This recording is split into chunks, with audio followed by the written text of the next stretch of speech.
Hey, NoDQ Galaxy, we're back with another NoDQ review, number 45, and I am Virtue, here with the elite team of NoDQ. That's right, Aaron Rift, of course, Aaron Rift, TJS, and Big G. How's everybody doing? I will start with TJS.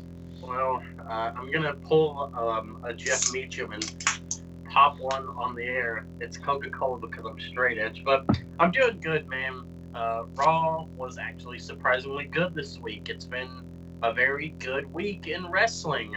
It goes all the way back to the weekend. I'm very surprised, and I'm not complaining. So maybe I'll be positive for once. I know everyone says I'm always negative, so we'll see what happens here. We got some good topics, man. How are you, Virtue? Okay. Good? Not bad. We got a big main event with the Universal Championship. Big G, what's up? I'm doing good as usual, enjoying my day off, watching some classic Rumble matches, and Netflix as well. So I'm doing very well. Did you watch Bird Box? No, not yet. Because you should sit here with a blindfold on. That would be funny. But anyway, Aaron Rift, what's up? Well, I'm just going to say that Jake Roberts and Rick the Martel Martel did it a lot better back in 1991. So that's that. As far as how I'm doing very well. I'm looking forward to today's video. It was a very noteworthy week. A lot of news to cover.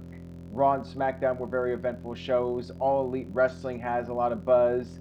And let's go ahead and get started with it. I mean, let's not waste any more time. Well, let's give our final thoughts. We'll start with NXT UK Takeover Blackpool. So everybody pretty much watched it Saturday. I watched it Sunday. It was very NXT. The crowd was very UK, if you know what I mean. A lot of people like that, and like Big G thinks that it enhances the experience. I don't know about that. I think I like more of organic, natural pop and reaction, and not necessarily forced. But it's a different time today. So, Big G, what's your thoughts on Takeover? What grade did you give it? I gave it a B.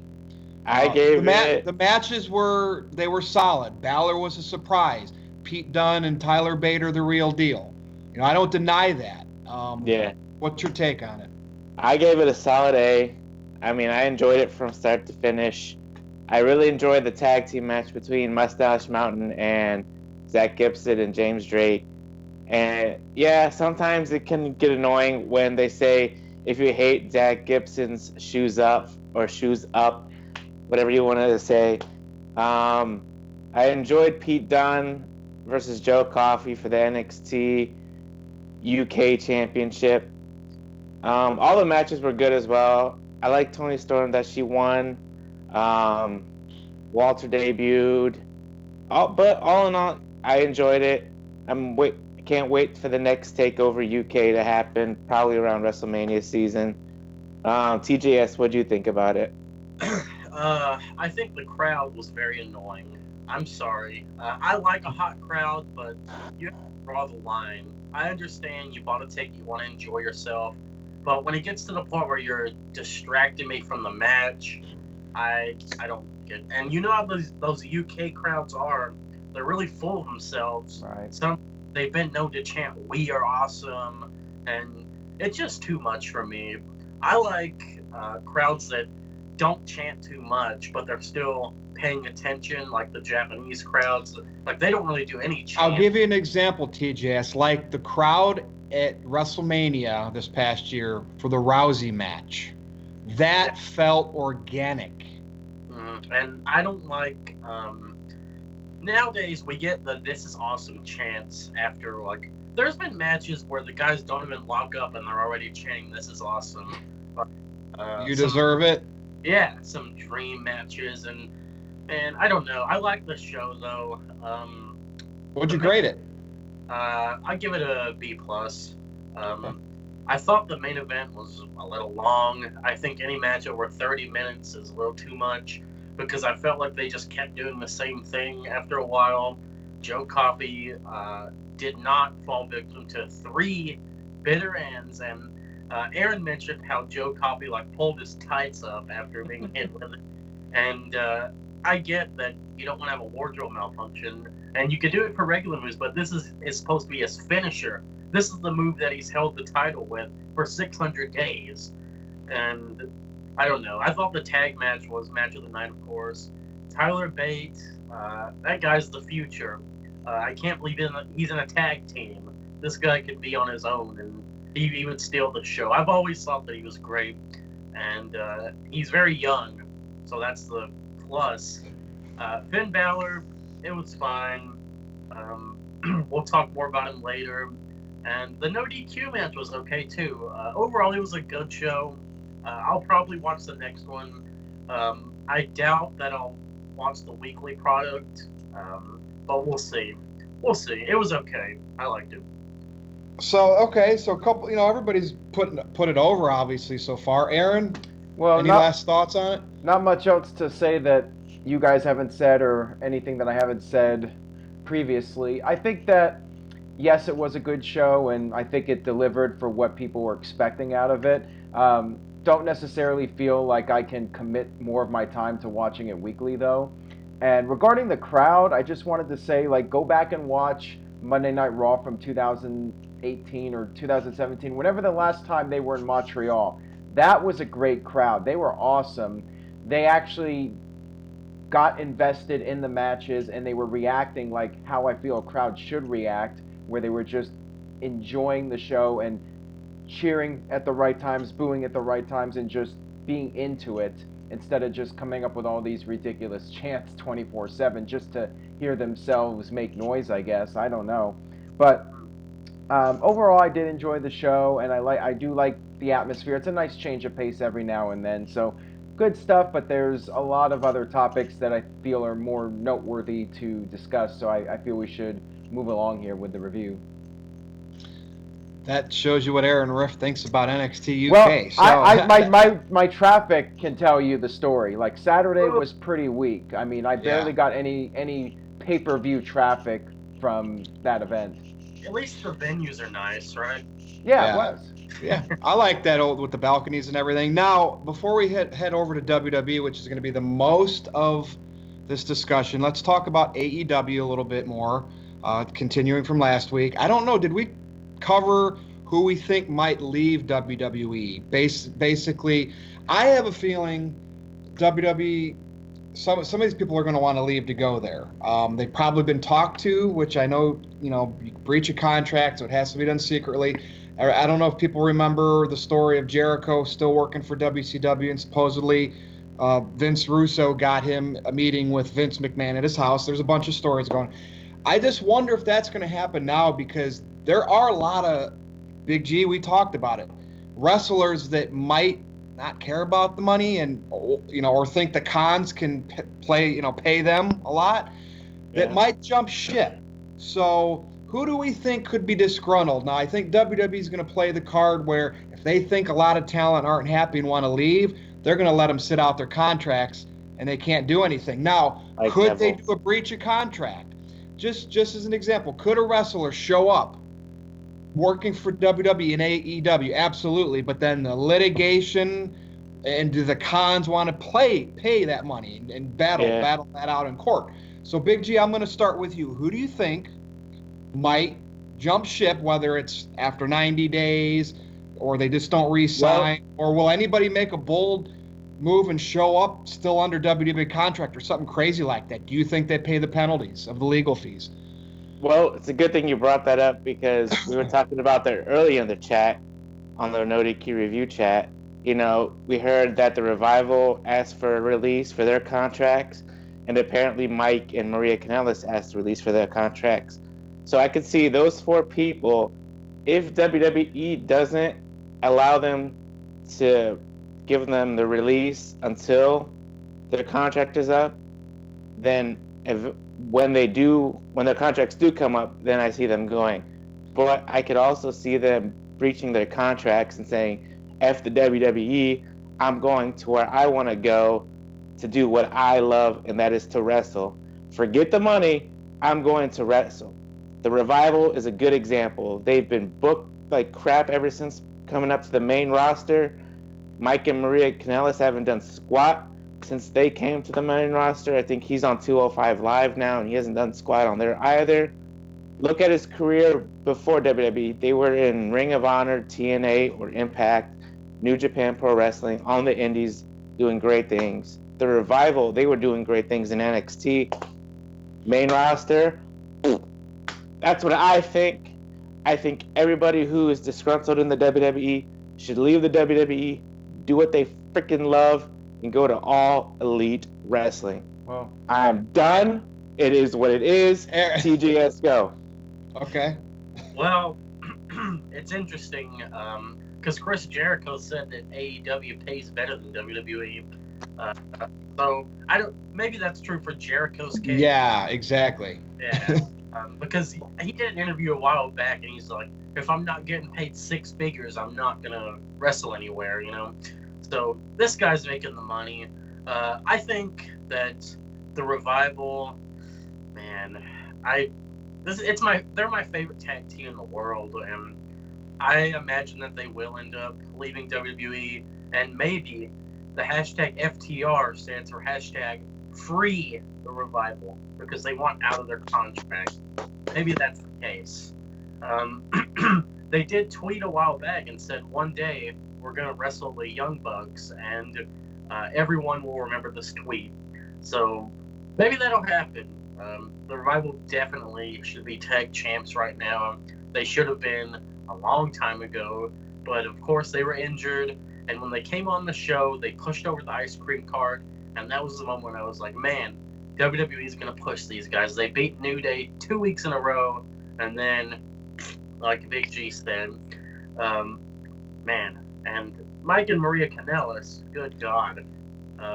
The only storyline that I remember Mike having is with Sami Zayn on SmackDown a long time ago, and now he's on 205 Live, and he recently went into Drake Maverick's office, and he was like, hey, it's been 5 weeks since I've been on the show. What's going on?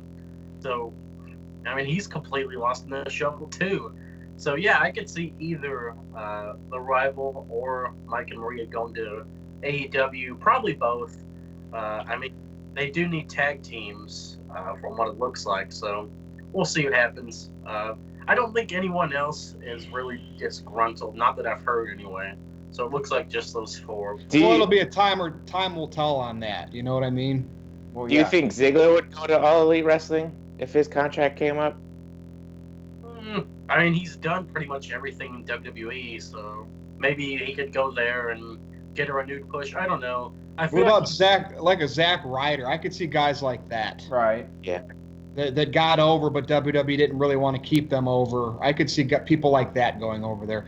Hey, Aaron, and what do you think about like Enzo, like a guy like that showing up in AEW to badmouth WWE? Do you think AEW is going to do stuff like that to where while he's going to deliver a hell of a promo and say that, to draw the battle lines? You know what I mean? Right. That's what I want to see. Not necessarily Enzo, but he just comes to mind because probably would cut a great promo on WWE.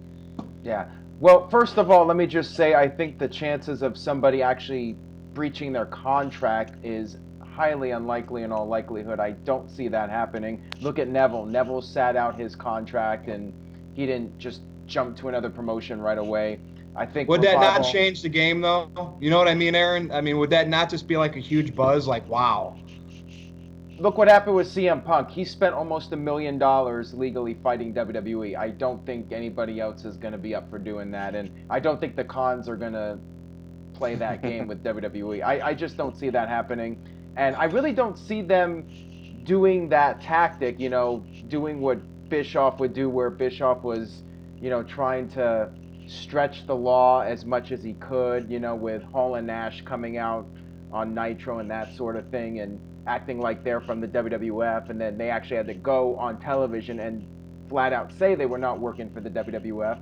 I don't see them using those kind of tactics, and because of that, I don't think they're going to bring in Enzo just to have him bash WWE. TNA did the same thing with the Voodoo Kin Mafia and all those guys where they would come out and rip into WWE. I just don't think it's going to happen. And plus, Enzo's not that indie darling. And he'll probably just get booed out of the building. Although maybe not. Maybe they would mark out for him. I don't know. Maybe down the line, if they get a TV deal, maybe. I don't see him showing up at like Double or Nothing or even the Jacksonville pay-per-view, but maybe down the line they get a TV deal. They need some mainstream stars, maybe. And then as far as Yeah. guys in WWE that are disgruntled, I mean, I'm sure there's quite a few that we don't know about because they don't want to lose their spots, so they're keeping quiet.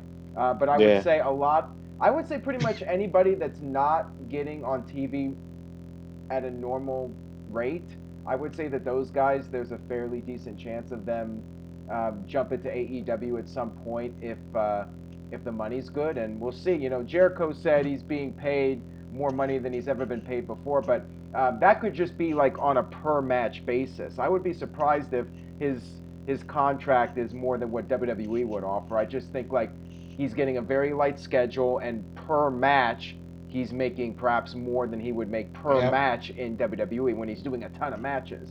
So Yep. I think And he's Jericho, one of the best workers in the game. He can say whatever he wants to, and you'll believe it.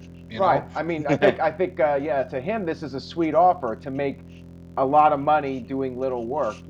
Paying Yeah. off for all those years of grinding. He's actually getting to work on his own terms and do his own thing now and just cash in. And I mean, good for him. He's definitely an asset to the company.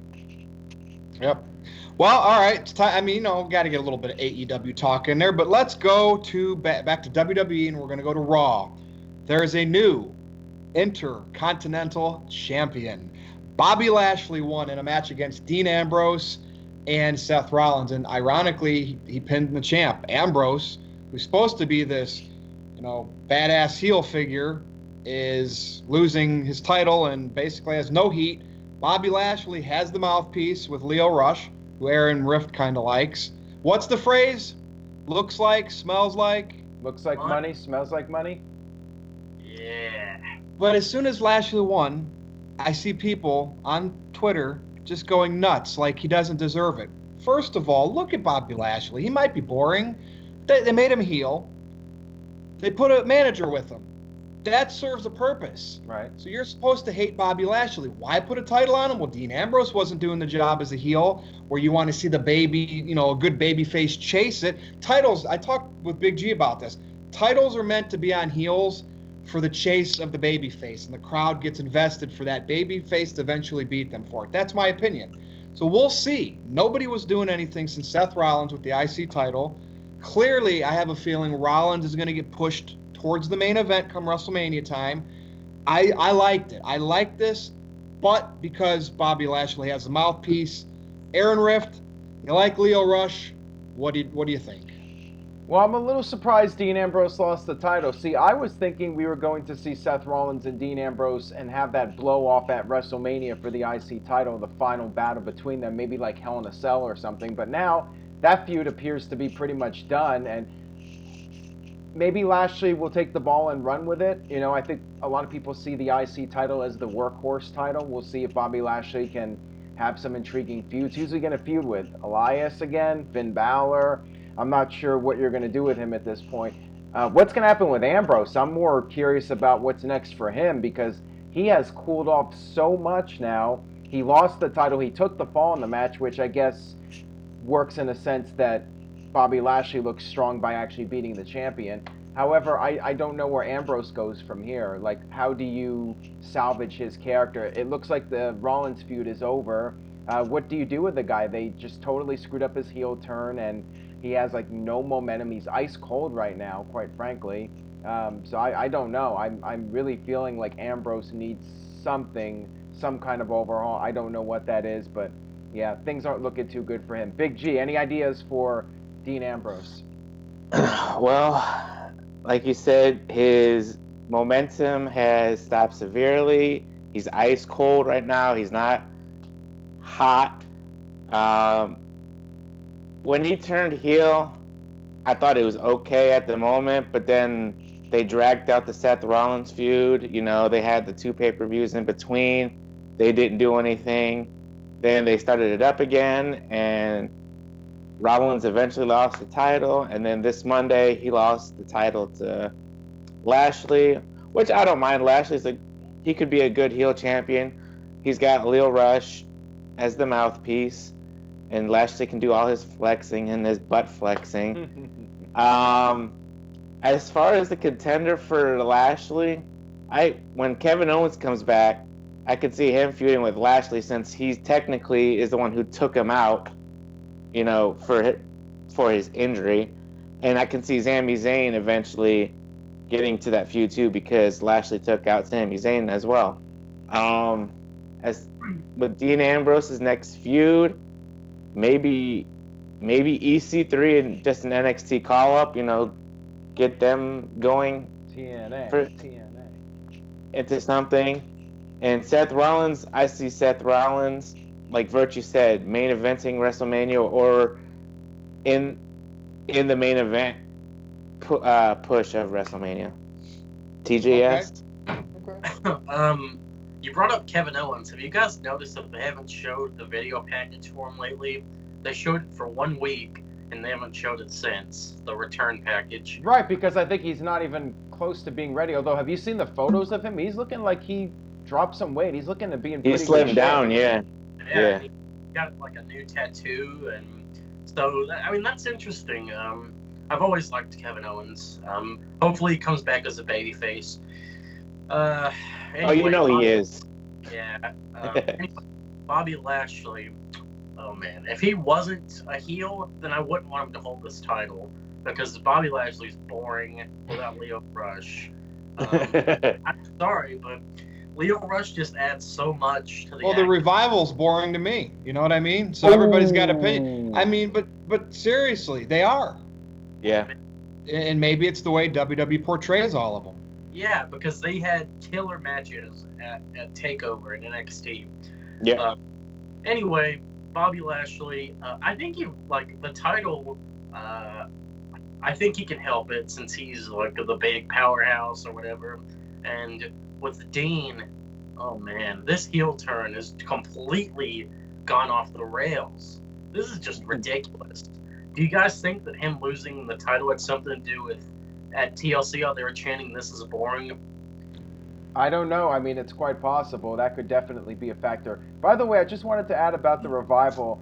They kind of remind me of like Doug Furnas and Philip LaFawn from like 1997 WWF, like a tag team that they were good wrestlers, they had a reputation, but they just didn't work out in WWE. And I think the gimmick of having no gimmick fails more times than not. I mean, tell me an instance where the no gimmick actually succeeded and made a lot of money.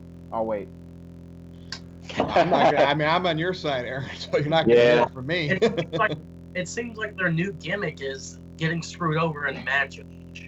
I'm not really a fan of, but I mean, when they're in the ring, their tandem offense is just like silky smooth. They're just so good, I think. And yeah, Seth Rollins is probably going to win the Royal Rumble, go on to face Brock. So yeah, I really don't know what else to say. Hopefully Lashley has a long IC title reign, and hopefully Leo Rush is around for the long haul. So there you go. Well, maybe it will be Kevin Owens versus Lashley at WrestleMania. I mean, that definitely makes sense because of what happened to send Kevin Owens out of the picture for a while.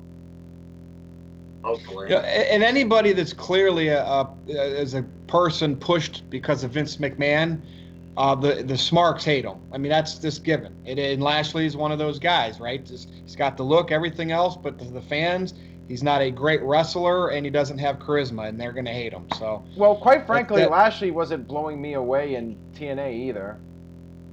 Can you believe I didn't know you watched TNA, Aaron. Well, the times I would watch it, like, Lashley was there and he was getting a pretty good push, but, I wasn't, like, going out of my way to watch TNA because of Lashley. Like, what difference does a Lashley have versus a Rusev? You got behind Rusev. Like, you see it. I feel Rusev's a little bit more charismatic. Rusev does have, because he goes like this. I mean, it's. He's got charm. Rusev has some charm to him. He's got Lana. His moveset has more variety too. He does the kicks. Lashley just does the like two moves, the spear. Like a big guy should do. Hey, wait till you think they'll ever get what's his name, Brian Cage? Think they'll ever? That guy's a big guy like Lashley that can do lucha stuff. Yeah, You know who I'm talking about? yeah, I know who. he does the F5, so. Yeah. All right. Well, let's move on. Speaking of big guys, Braun Strowman.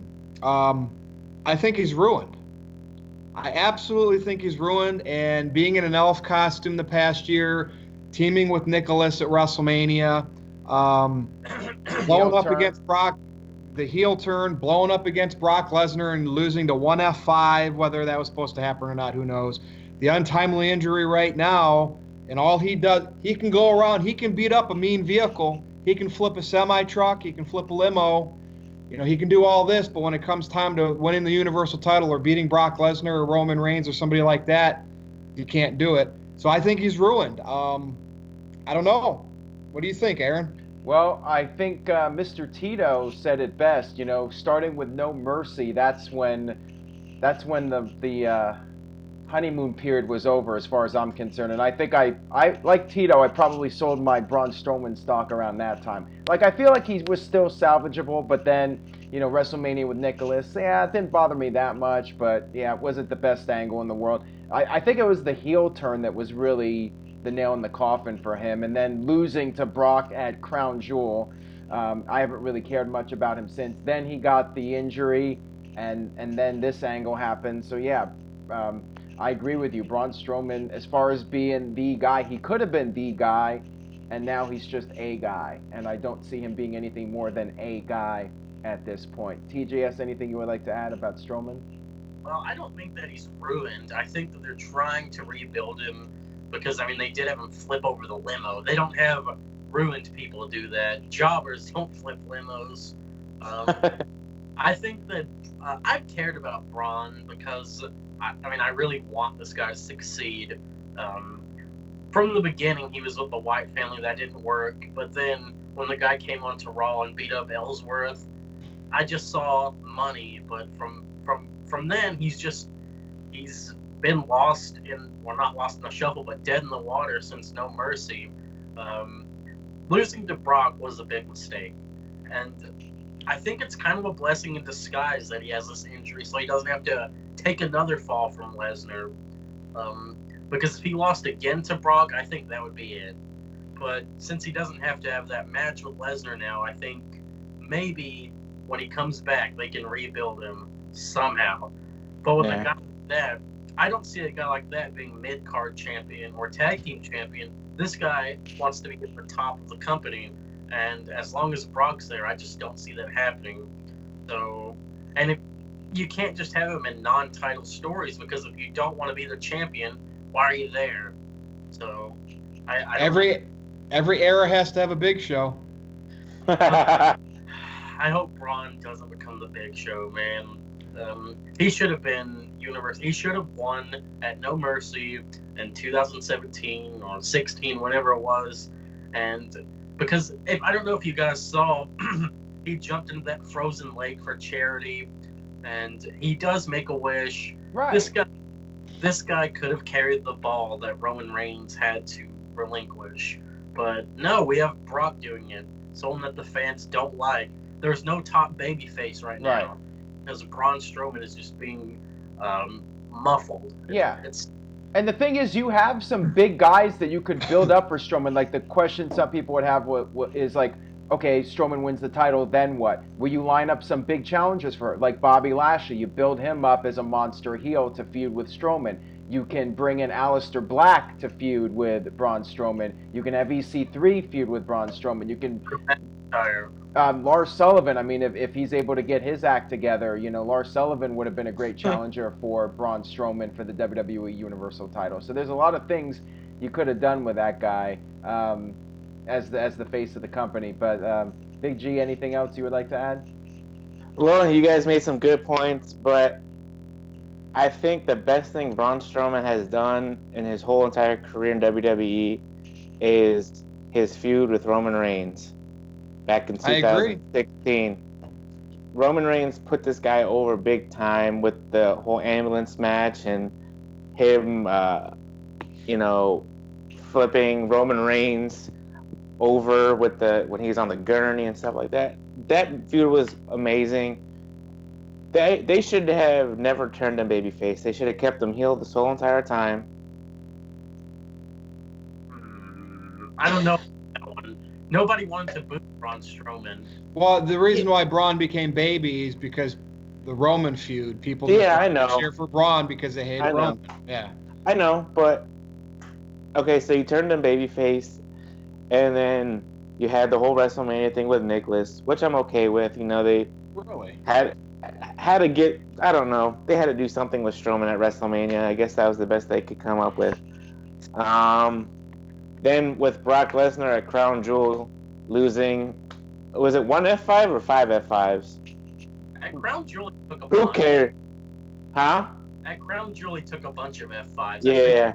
And I think that was the moment to have Strowman win it, but then I think he Strowman was lost. supposed to take a lot of F5s in that first match and then didn't kick out after the Yeah. first one because he was blowing up. Again, I've had wrestlers critique it, So- thinking that that's what happened. So So what happened on Monday? You know, is he still injured? Because when he flipped over that limo, did they have like a mechanic kind of thing on the other Yep. side to help him? Yep. Okay. it was a hollowed out limo. Because when they did the ambulance spot, you could tell when when he lifted up, you could see on the shadow of the thing Oh, yeah. helping him sit up. Oh yeah, So- and you could tell But when they kids do the aren't going to cut. know any better. I mean, we are because Yeah. but kids, that stuff's for No, kids, just like most of the product. He's technically not 100% ready to go yet, so okay. I like the over-the-top stuff like that, though. I'm a fan of over-the-top stuff because it's wrestling. It's not supposed to be super, super realistic. I'm a fan of, like, supernatural characters or whatever. Right. I liked when Braun threw Roman into the turnbuckle and, like, exploded that time. I remember that. Yeah, when he tips vehicles over. I mean, how else are you going to make this guy... Do you think if they put Strowman back into squash matches, do you think that would help him build him up again? Not in this era. And the fact that he kind of did the Ryback, feed me more, get these hands, and he would shake his shoulders. Like, I mean, I don't know if that was a rib to Ryback or what. Like, it's like, come on, man, that's too similar. And we know what happened with Ryback, Yeah. Well, So Braun's another Ryback right now. I mean, right? Yeah. Got up there and couldn't win it. Couldn't carry the ball. I will just say, if Braun would have stayed heel, maybe he wouldn't be saying Beastie Boy, that lame, cheesy babyface comedy. Yeah. Oh, jeez. Yeah. Well, I don't know. I think he's ruined, but Just- again, They we'll see need what happens. they need to do something with him before it's too late. Otherwise, what are you gonna do with the guy? You put him in so many Universal title shots, it's gonna become boring. I think he's got to move to SmackDown as soon as the shakeup And happens. feud with who? Bryan? AJ? There's no big guys on SmackDown. Okay, have him come It's tough to be a big guy in wrestling unless you're Brock Lesnar, just because most of the wrestlers that are over with the crowd today are smaller guys, and Right. and we're going to obviously talk about that in the main event tonight. So let's move on to the next topic, and scantily clad women again, and this is interesting because with the women's revolution in WWE, it's all about the wrestling performance, right? No more diva term. No more lingerie pillow fights, this and that, but ratings plummeted this holiday season, right? They always do, but all-time low. Roman's out sick. McMahon's have to come back, make all these promises. In 2 days, we see Alexa Bliss holding something over her chest, which is kind of, Attitude Era stuff to a point. And then Mandy Rose in some type of lingerie in a hotel room. Back-to-back nights. Now, guys, you check the YouTube videos that WWE posts. Do those two videos have how many views right now? Go ahead, Big G. Alexa, I believe this morning had 3.4 million views, Okay. and Mandy Rose's little scandalous thing had 1.8 million views. But you got to remember, Raw was on Monday. Yep. And SmackDown was on Tuesday, so obviously a whole bunch of people didn't watch the Mandy Rose video yet. I don't care what era it is, with snowflakes, social justice warriors, this and that. I don't care what era it is. Sex still sells. How do you know that? Go to any other normal cable television show, and there's sex appeal in every one of them. That's how it is. They can do sex appeal with guys and women. It doesn't have to just be women. It sells. Yep. The proof is in the statistics that Big G. Go ahead, Big G. What do you think about this? Is it just a one week thing just to test it out, or do you think they're going to try to? And again, it's not Attitude Era. It's far from what they used to do. Sable's handprints, But for what they've done the last couple years, it was kind of like, wow, really? Yeah. I enjoyed it. Seeing Alexa Bliss being vulnerable, and Mandy Rose being the slut that she is, and it was awesome, And then when I saw Naomi and Mandy Rose fighting on the bed, I'm like, well, there we go, brown panties match, ladies and gentlemen. Will it continue though? Let's hopefully, let them push the envelope. That's why I had you go first. But no, we're on the same page in that it draws to casual viewers see that kind of stuff and they're like, "Ooh, let's check it out." That's a fact. Virtue. So I'm just looking at the SmackDown YouTube views right now, and that Mandy segment has pretty much destroyed everything. Yes. The Shane McMahon Miz versus Sheamus did 800,000. The Bar Crashes the Party did 374K. Rey Mysterio versus Andrade. I was gonna say Cien Almas, but he's just Andrade now. That the match, crowd's gonna start doing that. That match, which got rave reviews by myself and everyone else, that match has 375,000 views.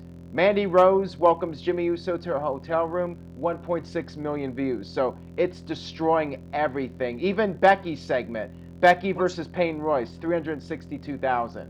So cable television is about drama and sex appeal. It always has been. It always will be. This might be rude, but this just tells you how much lonely virgins want to watch SmackDown and Raw to see some sexy ladies on there. But with that said, though, people that don't watch wrestling anymore, flipping through Facebook or Twitter for whatever reason and see, the still shot of that, they're going to click on it. But if it was a still shot of Andrade and Ray, they're not going to click on it. They're going to skip past it. You know what I mean? Yeah. It's just it's what it is. Big G, anything else or pass it on? No, I'm good. TJS, can you follow that up? Man, I hope WWE can follow that up. I was really hoping that we were going to get a Bayley Sasha angle, sort of like Mickie James and Trish, but it doesn't seem like that's going to happen. Hot lesbian action. Yeah. Actually, also, real quick, TJS. So, go ahead. Alexa Bliss's segment has 4.3 million viewers now and is now the #1 most watched Raw clip of the week, surpassing Strowman's tipping over the limo, which did 3.5 million. Yeah. And she was just holding something over her, like clearly covered up. Unbelievable. Yeah. I mean, we can talk. Actually, no, it is believable. My bad. We can sit here and talk about women's wrestling all we want, but if you're a heterosexual male, you think that some of these women are hot. Like, it's undeniable. And absolutely. There are people that are going to call me a pig or whatever. Well, you might as well put on your other hat if you're going to do this. There's women TJS, there's women that think that's hot too. Let's be fair. Yeah. I mean, the thing is, Aaron, didn't you say that you posted something where you were like, which woman is the most attractive in WWE? And people were like, wow, how could you say such a thing? I was on NoDQ.com talking in the discuss section. Someone was like, no doubt Alexa was pressured into doing this by powerful men. And I'm like, wow, how do you know? She might have pitched the segment for all you know. It's just people... And actresses are nude in movies all the time. Yeah, okay. That's the truth. Yeah, I mean, I bet Alexa got paid big bucks to do this segment. And if WWE keeps doing this, maybe they're going to get ratings. I doubt that we're going to get to the point where, do you guys remember when Vince McMahon made Trish Stratus strip and get underneath the bar? Yeah, yep. I don't think we'll ever get that low, but maybe we'll end up with like a SummerSlam bikini contest or something. Certainly wouldn't complain. Yeah, I mean, I loved the Alexa thing. I loved the Mandy thing. and it's drawing numbers, like the YouTube clips say. And by the way, guys, go to Reddit and go to Wrestle with the Plot. There will be plenty of good shots for you there that you can check out of the WWE women, hashtag women's wrestling. Aaron has some nice stuff on NoDQ.com as well. Come on. When it comes to women, he makes sure that their glamour shots get out there. Sure, Oh, and yeah. then So- people say this is news. I thought you were a news site. Hey, People want to see it, you know. People want to see that stuff. That's human nature. that photo of Emma, that show, like, I saw, you know what I'm talking about here, the photo of Emma where she's showing her backside. Yeah. Hey, you know what? You know what? The men are hot too. You know, Finn Balor has some nice abs. Not gonna lie. I mean, we could talk about the most attractive guy. Everyone here, let's do it. Bonus topic. Virtue. Oh, Who's God. the most attractive man in WWE? I don't know. You have to name somebody. You have to say somebody. I'll No, go. because I mean, yeah, this is my metrosexuality that comes out, right? I'll do it. You guys go. I wanted to hear what you say. You said most attractive man? Yeah, who's the most attractive man in WWE? Charlotte Flair.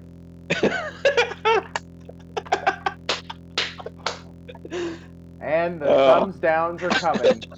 If the hat wasn't gonna do it, that comment is gonna do it. Yeah, I'm not the hated one anymore, but Well, I honestly, that's Well, a tough okay. question. You know? I'm going with the most attractive man, the man, Becky Lynch. There you Wow, go. what a bunch of cop outs. No, honestly, All right, how about this, Aaron? If I could look like somebody, because I know the chicks would, you know, hey, I'll go that way. So if I could look like a male wrestler to get the chicks, I'm going to say Roman Reigns, because I have a lot of female followers because I'm pro Roman that like me, that follow me because I'm pro Roman. They flock to him. They flock to him. So if I could be, I know he's out sick, but I'd be Roman Reigns because All right, well, chicks dig Roman Reigns. all right, well, if Virtue put it that way, then I would go with Seth Rollins. Okay. And by the way, the views expressed by TJS do not necessarily reflect those of the other members of the NoDQ team. they're my views. You know, I like Charlotte. I do. I like Charlotte. I like Vicky Guerrero. I mean, seriously, it's all. Like the It's not Raiders. what other perceive people as. It's not. You're gonna disappoint Kayfabe Candy so you don't say Drew McIntyre is attractive. He actually is. I mean, he's a very well-built, tall, handsome guy, you know.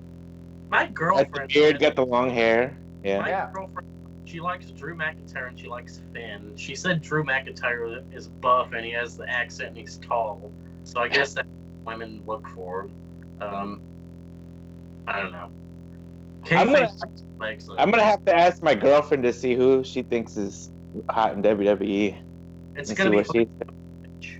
Interesting, but you see what I mean, though. It go, you know, the sex appeal goes both ways, males and females, and Yeah. clearly, men can go out there in just trunks, right? But women have to cover up more for obvious reasons. But they experimented this week with Alexa and with Mandy, and the internet's buzzing. But yeah, I mean, it's just if people got mad at me for posting that about, you know, who's the most attractive female, and they're like, why don't you do that for the men too? And I think this little experiment right here is proof positive. Imagine me asking that question that I just asked the three of you, but instead of that, I'm asking, you know, thousands of guys, you know, and they're put in an awkward position, you know. It shouldn't be awkward if you're confident, if you know what your sexuality is. And Absolutely. it shouldn't matter anyways, but you know, my target audience is largely adult men. yeah. But I mean, I think it made it most sense to put it that way. Like, what male would you want to look like, right? Who do you think would get the most chicks? So I like that approach because we're all comfortable in our sexuality. If I looked like Roman, they'd be flocking. You know what I mean? And who did you pick, Big G? Seth? Seth And then I Rollins. heard Yeah. Drew McIntyre out there. So this is going to be interesting with like Caitlin and Cindy's opinions and the other Aaron. Wow, what a hot review this is. All right. So let's go from that to Raw viewership. So, and this will lead to the main event.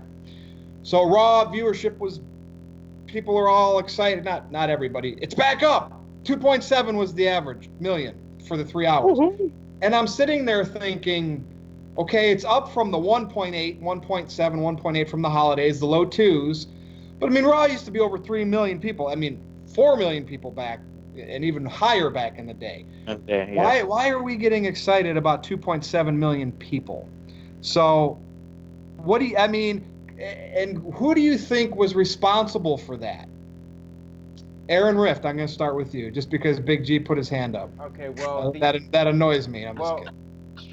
straight to the point. The end of football season. That's why the ratings went up. It's not due to any one person. It's not due to WWE promising change. It's due to the fact that football is over and WWE always gets a bump when football season ends. Now, the interesting thing to note is that the bump this year was, fairly consistent. However, the viewership this week compared to exactly 1 year ago was down about 12 to 13%. So the ratings and the viewership continues to show a year-to-year decline, and this year has been no exception. Now, Virtue, you'll be the first to point out that the ratings don't really matter. I mean, look at the stock prices. That's what counts. It's $80 somewhere in that ballpark. So I think the WWE is aware of the viewership and trying to get the numbers up. This week was definitely a conscious effort to get those numbers up, and we'll see what happens over the next several weeks. They got WrestleMania coming up, and they got the deal with Fox, so I think WWE wants to have those numbers get up a little bit in preparation for the move to Fox. So, Big G, you had your hand raised. What would you like to say regarding the Raw viewership? You took the words right out of my mouth. Football season is ending. Well, pretty much is ending. We're in the playoffs right now. But, I mean, it was a little bit with everybody. I mean, they try to keep you intrigued with the whole Strowman thing and to see who was going to face Lesnar at WrestleMania or at the Royal Rumble. And, the whole Alexa Bliss thing might have helped a little bit too. John Cena helped. So, everybody took an effort in this week's Raw. And we're also leading up to the Royal Rumble and WrestleMania. But then, after WrestleMania, the ratings will probably go down again. Virtue, like you always say, the stock is always going up, up, up, up. It's $80 right They now. found other ways to make money, but it's good to have higher ratings, and that still should be their goal. As much as I say ratings don't matter, it doesn't matter to them making money, but they could make more. Their bottom line could be bigger the more people you have watching because you're advertising your merchandise, your ticket sales, your network. So they should want higher ratings for new customers to get a higher bottom line. It's not all about revenue. You could spend $100 million and make $105 million and just net $5 million. You should want to spend $100 million and make $200 million. You know what I mean? Yeah. When they go to Fox, I hope they end this brand split and have everybody on Raw and SmackDown again. Excuse me, and unify the titles and do that again, and maybe that'll help with the ratings as well. TJS? So, yeah, TJS, what do you think about this? I mean, some fans are getting overly excited to why they think that it increased with who is featured on the show, and we're going to talk about that in a little bit. Well, I certainly don't see the brands unifying because what would be the point of SmackDown being on Fox if you can see all the superstars on both shows? I think they want to make SmackDown unique, just like Raw, and I'm pretty sure I read something about Fox not wanting cross promotion. So there's that, and I'll just say that Finn Balor is not the reason that the ratings are up. I know everyone's like, oh, Finn Balor winning made the ratings go up. No, it didn't, because he won at the end of the show. It's like Aaron said, football season is over, so WWE is getting the bump. They gave me a bump with the Alexa Bliss segment, and the ratings. Do you think that the decline in ratings has to do with people just watching less TV?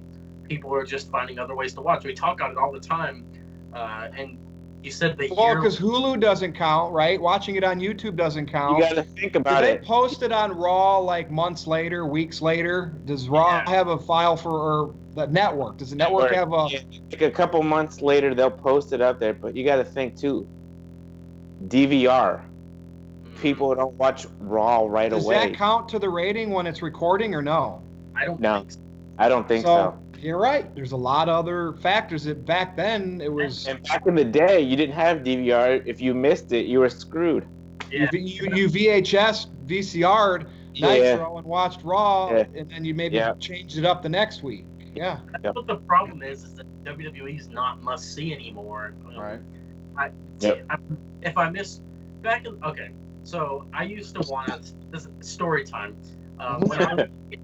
When I was a kid, we didn't have cable, so I wanted to go to my neighbor's house who liked wrestling, and that's when Raw came on. I live in a central time zone, so it was from 8 o'clock to 10 o'clock. It was back when it was 2 hours, and my mom was like, "You can only stay over until 9 o'clock, and then you have to come home and go to bed for school." And I would cry when I had to leave. I didn't want to miss any Raw, and now I just feel like I'm missing nothing. Sometimes I debate even watching it.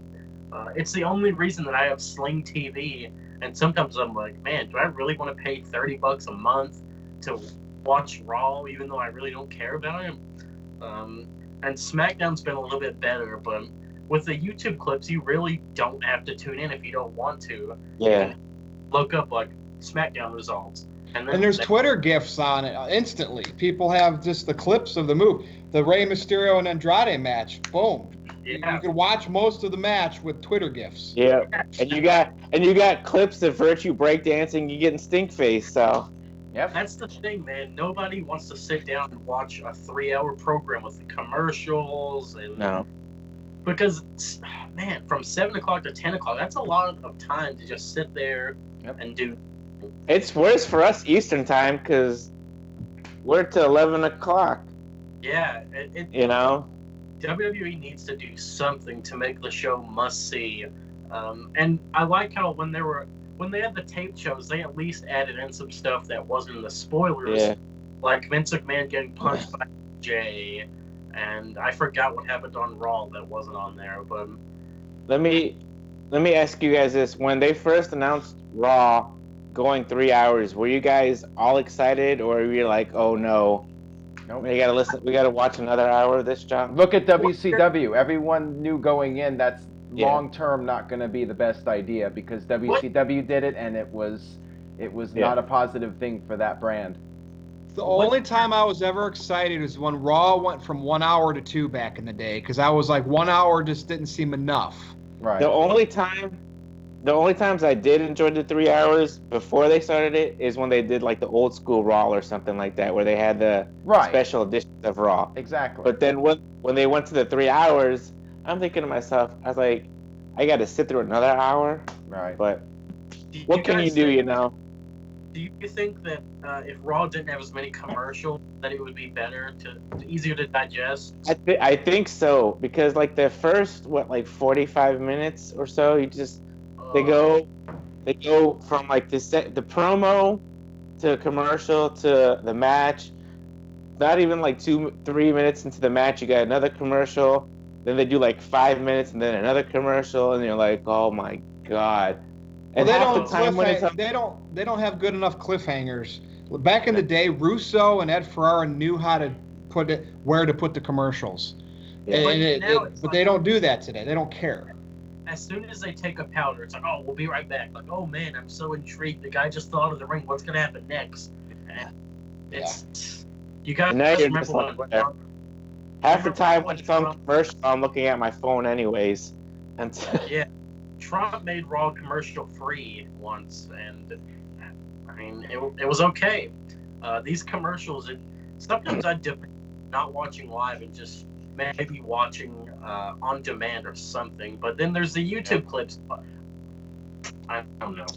All right, well, we can talk about ratings all night long, but the fact is it's time for the main event, and we now have a different Universal Championship match for the Royal Rumble because Braun Strowman has been removed, as we saw on Raw, for pissing off Vince McMahon, even though we know he's probably not 100% with his arm, his elbow. So they decided they could have went the safe way. It could have been Cena. It could have been Drew McIntyre, even though that probably wouldn't have really worked because people don't like Brock, so you want a baby face against him. They could have went with a triple threat maybe, but no, they went with Finn Balor, who pinned in this Hey. multiple man match, pinned Cena to get the win. And now everybody's talking, is 175-pound Finn Balor going to be able to look believable against the Beast Brock Lesnar? Now, Daniel Bryan, we saw how he played that matchup at Survivor Series, and it worked. They had to really think outside the box the way they did that, and Bryan took a licking in the first half of that match. So, Aaron Rift, what do you think? And I won't bring up the alter ego because I know we're all going to talk about it. Is this the right move? What do they need to do to make this thing believable? Well, yeah, I mean, that's the obvious thing to do, the elephant in the room, which is the demon gimmick. I think that that's really the only thing you can do, because who really believes that Fons Balor has any snowball's chance in hell of beating Brock Lesnar? I certainly don't. I suspect it could be like AJ versus Brock Lesnar from Survivor Series, but yeah, I mean, Big G, you were raising your hand. What are your thoughts on it? Well, we all know Fons Balor can't beat Brock Lesnar, but I have a theory. If Strowman somehow interfered and Balor could win it that way, or if not, you could have Demon Balor beat Brock Lesnar, and then have Balor defended at WrestleMania against Seth Rollins, so we finally get a different match at WrestleMania, and we don't see Lesnar in a WrestleMania match. That's all I have to say about that, CJS. Well, Aaron, I was just laughing because I remembered on NoDQ Live where you were talking about how Braun was like, this limo's a piece of crap. And then it's like, oh, that's it, pal. You want to call my limo a piece of crap? You're out here. Right? Well, he did rip the door off. I mean, Yeah. But it was Why didn't Corbin get in trouble for going in the limo? It doesn't make any. Why is Corbin still dressed like the general manager? There's got to be a reason. The waiter from TJAF. That bugs me, man, that he still wears general manager clothes. Oh, man. But yeah, at first Vince was just gonna fine him $100,000, and then Braun's like, "This limo's a piece of crap," and then that's when Vince was like, "Oh, that's it." And I was surprised he didn't get all red faced, and it reminded me of Ric Flair when he gets worked up and just starts like doing the elbow drops or whatever. Anyway, Why did Strowman just punch out Vince like AJ did? And by the way, gotta love that follow up to the AJ Vince storyline. Well, AJ does now just crash the hottest, man, Becky Lynch at her segments. Didn't he just crash the party and then like nothing happened just so he could go up into the stands and do that thing with Daniel Bryan? Pretty much.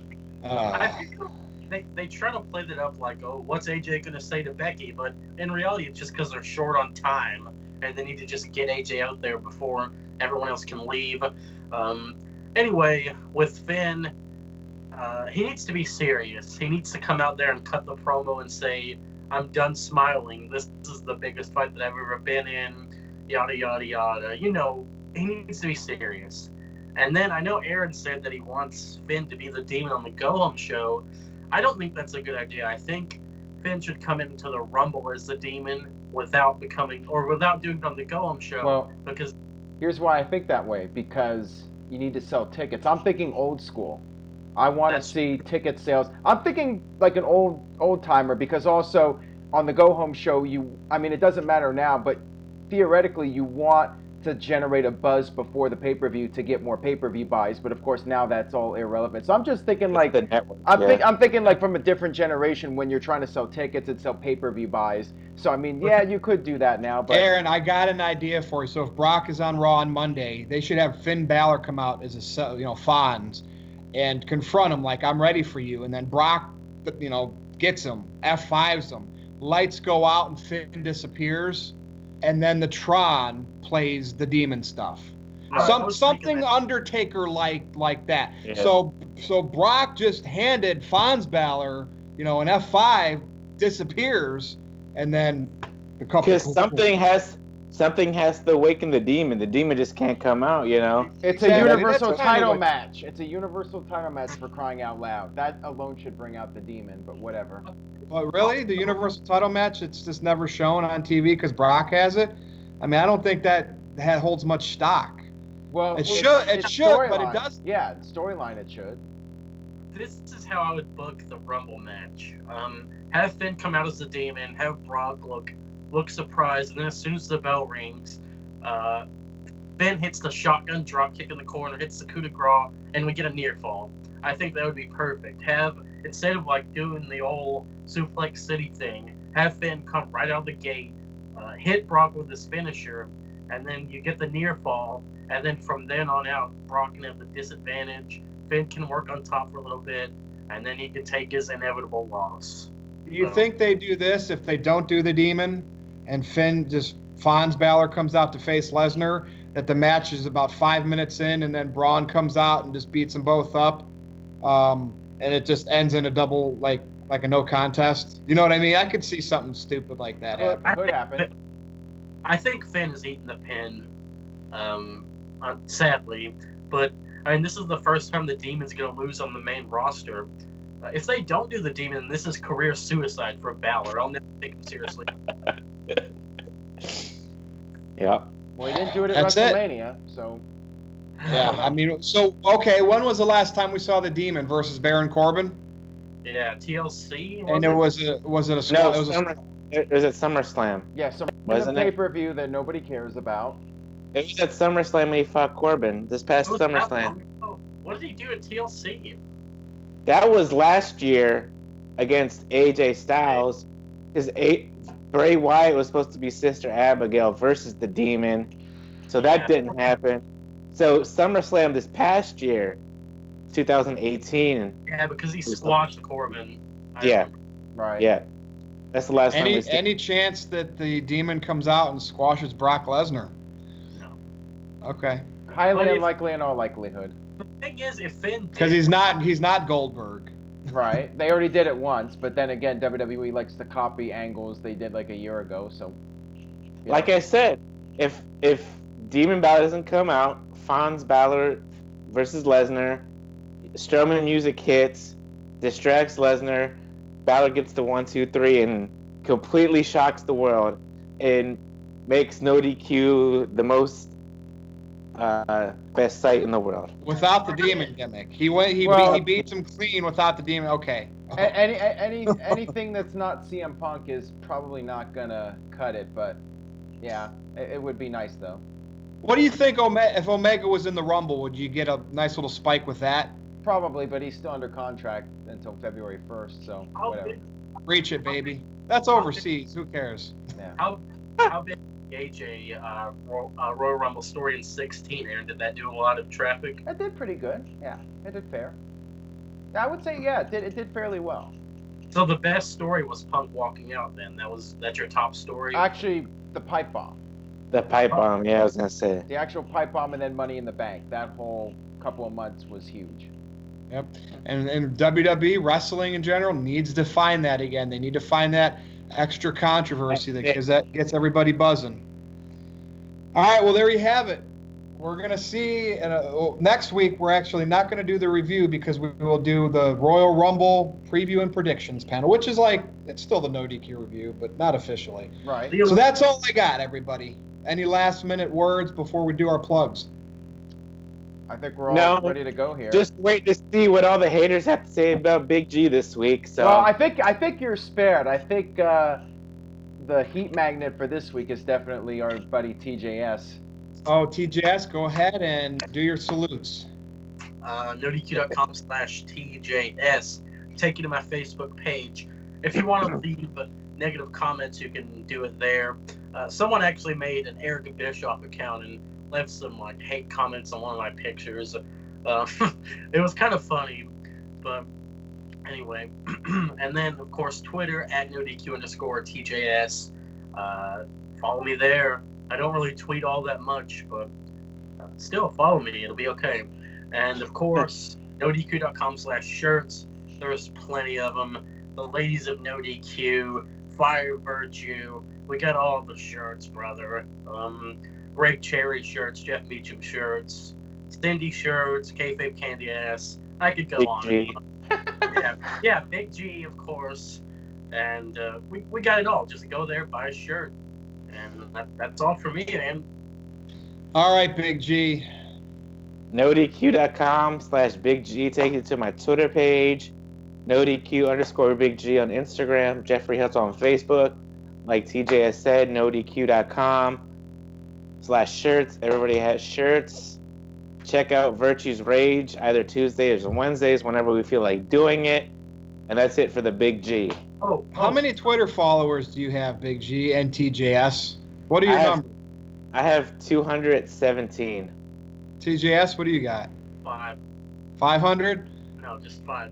Oh, wow. Wow. I don't Okay. know how many I have. I think I have like 170. But I forgot to say, on the NoDQ.com website, if you guys click the articles, there's a comment section that you guys can interact with other wrestling fans, and that's a good place to have a conversation. I get on there and interact with you guys, so if you want to hit me up there, click.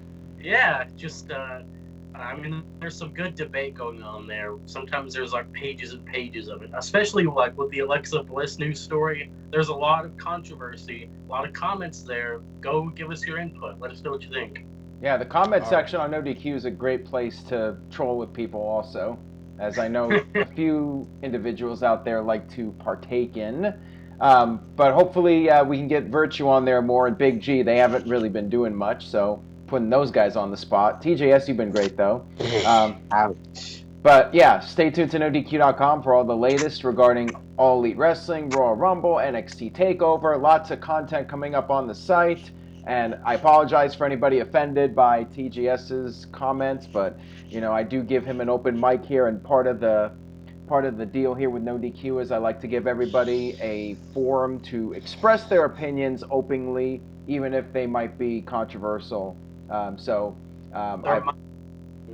Aaron's or right. anyone else. So hopefully everyone understands that I'm just trying to give people a forum to express their opinions, and if you disagree, I'm sure we'll hear from it. We'll hear from you guys. So that's all I got. Virtue? Okay, follow me on Twitter at NoDQ_Virtue. I love how the hate is now directed to Big G and TJS, so that's why you now are part of the elite team with me and Aaron Rift. So that's it, man. My Facebook is NoDQ.com/Virtue, so you know where to check me out. So for Aaron Rift, for Big G, and for TJS, I am Virtue. Thanks for watching. We'll see you next time.